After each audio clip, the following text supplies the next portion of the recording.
मंच पर उपस्थित भारतीय जनता पार्टी के सम्माननीय प्रदेश अध्यक्ष श्रीमान अरुण साहू जी, भारतीय जनता पार्टी छत्तीसगढ़ के प्रभारी श्रीमान ओम माथुर जी, सहप्रभारी नितिन नवीन जी, हमारे प्रतिपक्ष के नेता श्री नारायण चंदेल जी, मोदी जी की मंत्रिपरिषद में मेरी साथी बहन रेणुका सिंह जी, मंच पर उपस्थित सभी सांसदगण, विधायकगण और आज आपकी संख्या देखकर मैं आश्चर्यचकित हूं। इतनी बड़ी संख्या में आए हुए चारों जिलों के और इस ऊर्जा नगरी के सभी उपस्थित माताओं, भाइयों, बहनों और मेरे जिगर के टुकड़े जैसे युवा मित्रों,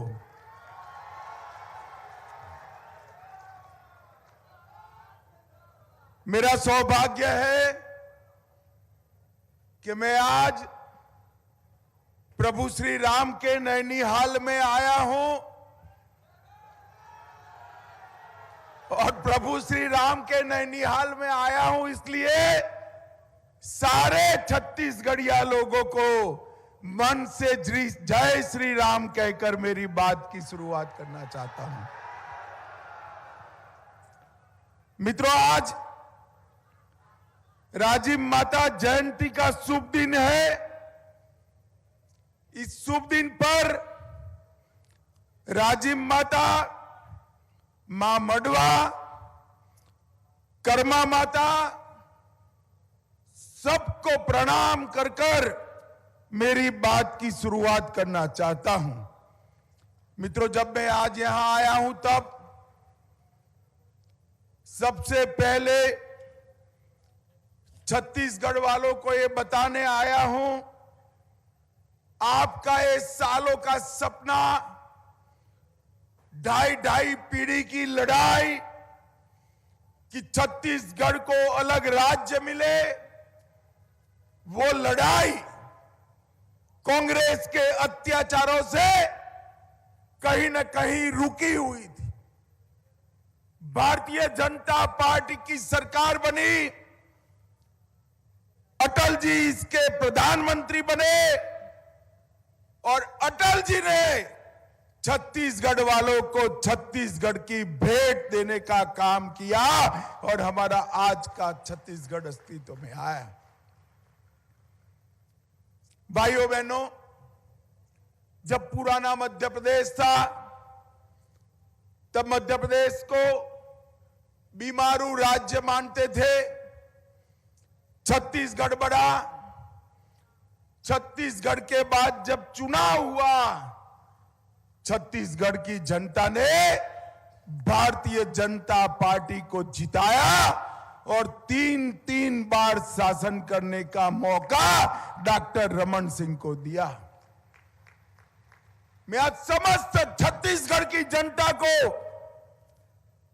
और कोरबा लोकसभा क्षेत्र के सभी मतदाता को कहने आया हूं और एक कांग्रेसी जो भी छत्तीसगढ़ को लूट रहे हैं उनको भी पूछने आया हूं, आजादी से छत्तीसगढ़ की रचना तक आप लोगों ने शासन किया, छत्तीसगढ़ को क्या दिया? छत्तीसगढ़ को गरीबी, भूखमरी, खस्ताहाल सड़कें, अंधेरा, बेरोजगारी और नक्सलवाद देने का काम किया। भारतीय जनता पार्टी की सरकार ने 15 साल के अंदर छत्तीसगढ़ को बीमारू राज्य से विकसित राज्य की ओर अग्रसर करने का काम ये भारतीय जनता पार्टी की सरकार। एक ग्रामीण क्षेत्र से इतने सारे लोग आए हैं, मुझे बताइए भैया, हमारे मुख्यमंत्री रमन सिंह बने उसके पहले ये चावल आपके घर आता था क्या? जोर से बोलिए, आता था क्या? ये चावल वाले बाबा ने चावल भेजने का काम किया, कांग्रेस वाले आपका चावल खाने का काम करते थे। और नरेंद्र मोदी जी ने कोविड के बाद चावल को मुफ्त देकर छत्तीसगढ़ के गरीब जनता को बहुत बड़ा तोहफा देने का काम प्रधानमंत्री नरेंद्र मोदी जी ने किया है। छत्तीसगढ़ के घरों में बिजली नहीं थी, छत्तीसगढ़ में रोड रास्ता नहीं था, आदिवासी युवा हाथ में हथियार उठाकर नक्सलवाद फैला रहा था। हमने छत्तीसगढ़ के अंदर गांव-गांव में बिजली भेजने का काम किया। छत्तीसगढ़ की सड़कों को चुस्त दुरुस्त किया। अरे माताएं जो हवाई चप्पल भी नहीं था, उनके पैर में हवाई चप्पल से लेकर घर में बिजली तक देने का काम ये भारतीय जनता पार्टी की सरकार ने किया है। मैं भूपेश बघेल जी को पूछना चाहता हूं, भूपेश भैया बैठ तो गए हो, मगर अब फिर से चुनाव में जाना है 23 में। हमारे पास तो हमारे काम की लंबी सूची है, जरा कुछ किया हो तो 2-4 चीजें भी तैयार कर लेना, क्योंकि कोरबा वाले पूछेंगे कि 5 साल में क्या किया। पूछोगे या नहीं पूछोगे? जोर से बोलो, पूछोगे या नहीं पूछोगे? ऐसा नहीं है भाई, ऐसा नहीं है। उन्होंने कुछ नहीं किया है, उन्होंने भ्रष्टाचार करने का काम किया, राज्य में बलात्कार बढ़ाने का काम किया, खून खराबा बढ़ाने का काम किया, और आदिवासी के जंगलों को कटाई कर कर साफ करने का काम एक कांग्रेस की भूपेश बघेल सरकार ने किया है। माताओं, भाइयों, बहनों, नरेंद्र मोदी जी ने गरीबों के लिए 8.5 साल के अंदर ढेर सारे काम किए। कांग्रेस ने नारा दिया था, गरीबी हटाओ। गरीबी तो नहीं हटी, गरीब हटने शुरू हो गए। भारतीय जनता पार्टी ने आजादी के 65, 70 साल के बाद देश के हर गरीब के घर में बैंक अकाउंट भेजने का काम ये भारतीय जनता पार्टी के नरेंद्र मोदी सरकार ने किया। हर सहायता वो बैंक अकाउंट से, डायरेक्ट बेनिफिट ट्रांसफर से आती है। हर घर के अंदर शौचालय देकर माताओं बहनों को सम्मान के साथ जीने का अधिकार दिया। गरीबों को 10 करोड़ से ज्यादा देश भर के शहरी और ग्रामीण गरीबों को घर देने का काम किया। गरीब के घर में गैस का चूल्हा पहुंचाया। गरीब को कोरोना का टीका लगाने का काम नरेंद्र मोदी ने किया। कहो भाई, कोरबा वालों, जिसका दोनों टीका लग गया है हाथ ऊपर करो तो जरा। लगाए ना सबका? अरे जोर से बोलो, लगाए ना? तनिक चारानी भी देनी पड़ी है क्या? सरकार ने कॉफी पिलाया नहीं पिलाया? नरेंद्र भाई ने 130 करोड़ लोगों को दोनों टीका लगाकर कोरोना के सुरक्षा चक्र से भारत को सुरक्षित करने का काम किया है। माताओं, भाइयों, बहनों, हर गरीब को 5 लाख तक का पूरा इलाज फ्री ऑफ कॉस्ट मुफ्त करने का काम ये भारतीय जनता पार्टी की सरकार ने किया। हर गरीब के घर में घनघोर जंगलों के अंदर भी, दुर्गम पहाड़ियों के ऊपर भी हर गरीब के घर में नल से पीने का पानी पहुंचाने की शुरुआत ये भारतीय जनता पार्टी की नरेंद्र मोदी सरकार ने की है। और इसके साथ साथ हमने ये पूरे नक्सलवाद से त्रस्त क्षेत्र को नक्सलवाद से मुक्त कराने के कगार तक पहुंचे हैं।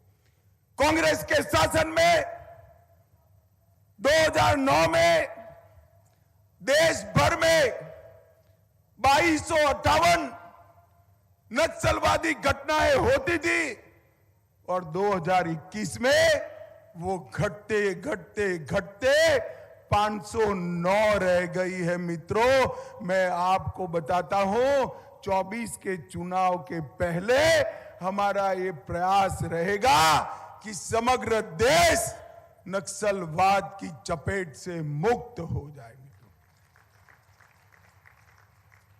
एक और तो जो युवा हथियार उठाते थे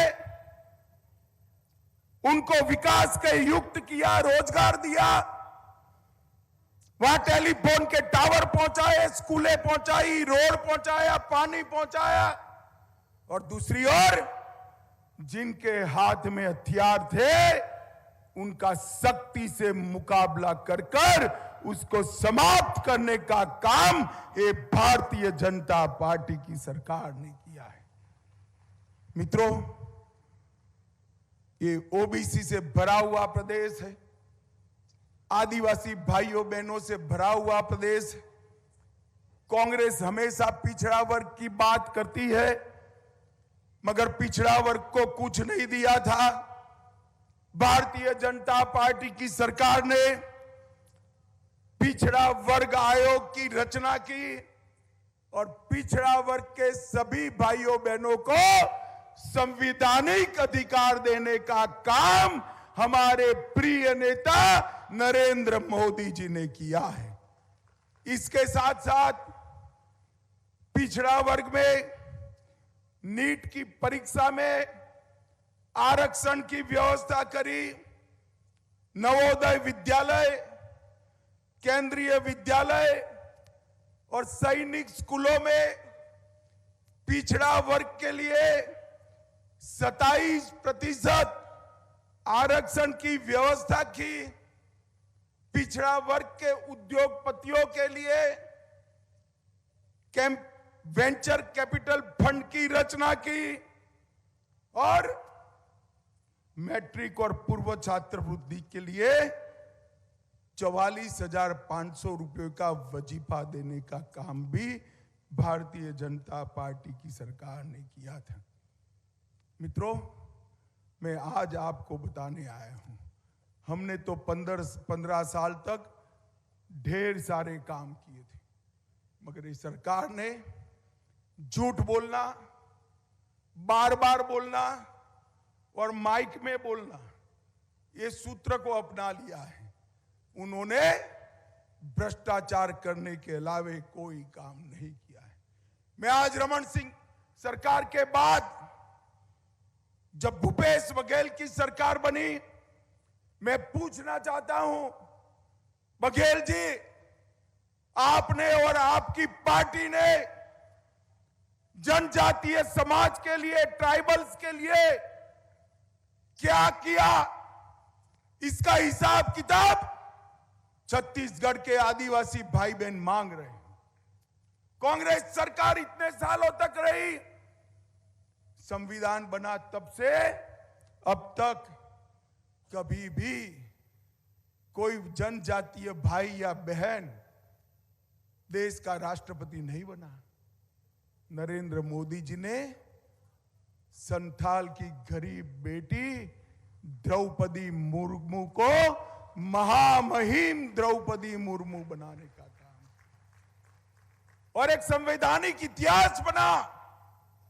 एक गरीब घर में पैदा हुई पढ़ी लिखी गरीब आदिवासी की बेटी आज देश की राष्ट्रपति बनकर दुनिया के साथ भारत की ओर से बातचीत कर रही है और गौरव के साथ कह रही है कि मेरे भारत में इस प्रकार का लोकतंत्र है कि गरीब से गरीब घर में जन्मी हुई आदिवासी की बेटी भी भारत की राष्ट्रपति बन सकती है। इस प्रकार की व्यवस्था भारतीय जनता पार्टी की सरकार ने की।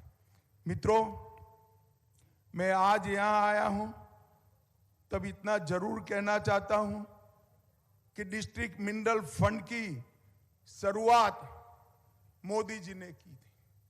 हमारा छत्तीसगढ़ भी, अभी मुझे बता रहे थे कि छत्तीसगढ़ धान का कटोरा है, वो तो है ही, मगर अब छत्तीसगढ़ खनिज तत्वों का, खदानों का भी कटोरा है। इस छत्तीसगढ़ के जहां जहां खदान है वहां के सारे भाइयों के लिए डिस्ट्रिक्ट मिनरल फंड की शुरुआत करी। डिस्ट्रिक्ट मिनरल फंड वो व्यवस्था है, खदान की आय से एक निश्चित हिस्सा उस क्षेत्र के विकास के लिए देना है। 63,000 करोड़ रुपया डिस्ट्रिक्ट मिनरल फंड के तहत देश भर के आदिवासी और पिछड़े समाज के लोगों के कल्याण के लिए नरेंद्र मोदी ने दिया। और मोदी जी की योजना के कारण छत्तीसगढ़ को 9,243 करोड़ रुपया मिला है। मित्रों, 9,243। आज मैं यहां पूछने आया हूं कि विकास फंड का भूपेश बघेल जी आपने क्या किया? क्या किया? मैं छत्तीसगढ़ के पिछड़ा वर्ग के और जनजाति समाज के लोगों को पूछने आया हूं, ये 9,234 करोड़ के काम आपके क्षेत्र में हुए हैं क्या? अरे जोर से बोलो, हुए हैं? कहां गया पैसा? कहां गया? अरे मैं पता बताता हूं इसका, मैं बता दूं पता कहां गया? बता दो आपके गांव में किसी कांग्रेसी का घर देखना।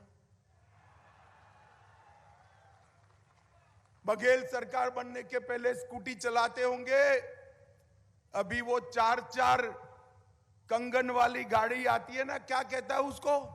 औड़ी आती आई है ना, उसके घर के सामने औड़ी मिलेगी। टीन के पतरे का मकान, 3 माले का आरसीसी कंक्रीट वाला हो गया। क्या कमाई हुई? क्या धंधा हुआ? कुछ नहीं। ये 9,234 करोड़ रुपया कांग्रेस के भ्रष्टाचार की भेंट चढ़ गया। भाई कोरबा वालों, इसका हिसाब किताब करना चाहिए या नहीं करना चाहिए? जोर से बोलो, करना चाहिए या नहीं करना चाहिए? हम लोकतंत्र में हिसाब किताब घर पे जाकर नहीं होता है। मत देने का मौका है तब जोर से कमल के निशान पर बटन दबाकर हिसाब किताब कर देना है। बाकी तो उनके भ्रष्टाचार का हिसाब किताब भाजपा की सरकार कर ही लेगी, आप चिंता मत करिए। माताओं, भाइयों, बहनों, 2014 में कांग्रेस पार्टी ने जनजाति के लिए, ट्राइबल्स के लिए 21,000 करोड़ का बजट रखा था। मोदी जी ने 21,000 करोड़ के बजट को बढ़ाते बढ़ाते 2021-22 में 86,000 करोड़ 4 गुना करने का काम किया है। जनजातीय क्षेत्र के हमारे गरीब भाइयों बहनों के आवास में 3 गुना वृद्धि की, देश भर में 1,30,00,000 पानी के कनेक्शन दिए, 1,45,00,000 शौचालय देश भर में जनजातीय बहनों के लिए बनाए, 3 करोड़ जनजातीय किसान को हर महीना हर साल 6,000 रुपया भेजा, और एकलव्य आवासीय स्कूल कांग्रेस वालों ने 70 साल में 167 बनाए थे, भाजपा ने 8 ही साल में 167 से बढ़ाकर 680 तक पहुंचाने का काम ये भारतीय जनता पार्टी की सरकार ने किया। 15 नवंबर को धरती आबा भगवान बिरसा मुंडा की जयंती को जनजातीय गौरव दिवस के रूप में मनाने का काम ये भारतीय जनता पार्टी की सरकार ने किया है। और माताओं, भाइयों, बहनों, सभी जनजातीय बच्चों के लिए एक बहुत अच्छी स्कॉलरशिप की व्यवस्था भी भारतीय जनता पार्टी ने की है।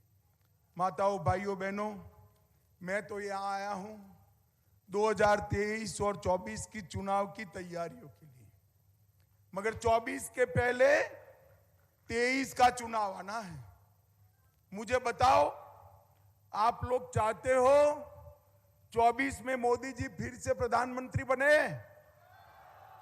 अरे जोर से बोलो, मोदी जी को सुनाई पड़े ऐसे। चाहते हो फिर से मोदी जी प्रधानमंत्री बने? अगर मोदी जी को 24 में प्रधानमंत्री बनाना है तो 23 में फिर से छत्तीसगढ़ में भाजपा की सरकार बनानी पड़ेगी।